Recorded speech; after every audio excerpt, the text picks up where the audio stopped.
ხო დღეს კითხვა-კითხვაში და ჩავაჩინოთ ისეთი სუარი ყავს. თქვენი ნაცნობობა ტყვიასთან ძალიან უცნაურად დაიწყო. იცით ხო ეგ ამბავი? დედამ გაგიჩინათ ტყვის როლისადმი ინტერესი.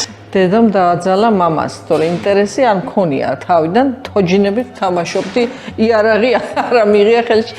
ბრძანეთ რომ მამის დამსახურება იყო ბოლო ოლიმპიადაზე თქვენი გამოსვლა, მაგრამ პარიზის ოლიმპიადის დროს მამა უკვე გარდაცვლილი იყო. მე ბედნიერი ვარ, მან რომ გაიგო, რომ ლიცენზია ავიღე.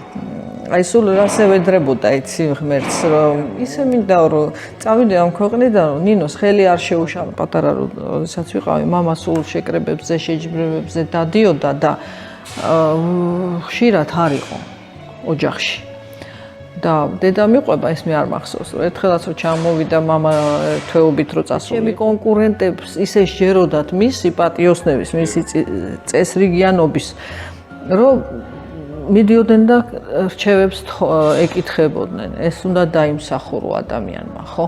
აი ესეთი ადამიანი იყო მამა. 80 წლის რო გახდა დაუპატიჟე მისი მეგობრები, ოღონდ სხვადასხვა ქვეყნიდან, არ იცოდა, არ გამიფრთხილებია, ჩამოვიყვანე და ჩემთან სახლში მყავს ყველა დაბინავებული თავიანთი ოჯახებით და მამას უთხარი რომ აი ზოგადად მამამ მითხრა რა რომ შენ ვეღა ჭკვიანი ქალი მეგონეო. ეხლა მინდა ვთქვა ჩემი ემოცია, როდესაც 2008 წელს გაგანია ომის დროს ვუყურებდი ნინო სალუქაძეს, ვიყავით მამიდაშვილები კონფლიქტის ზონიდან იყვნენ გამოქცეულები და საქართველო იდგა იქ თქვენი სახით ჩემთვის.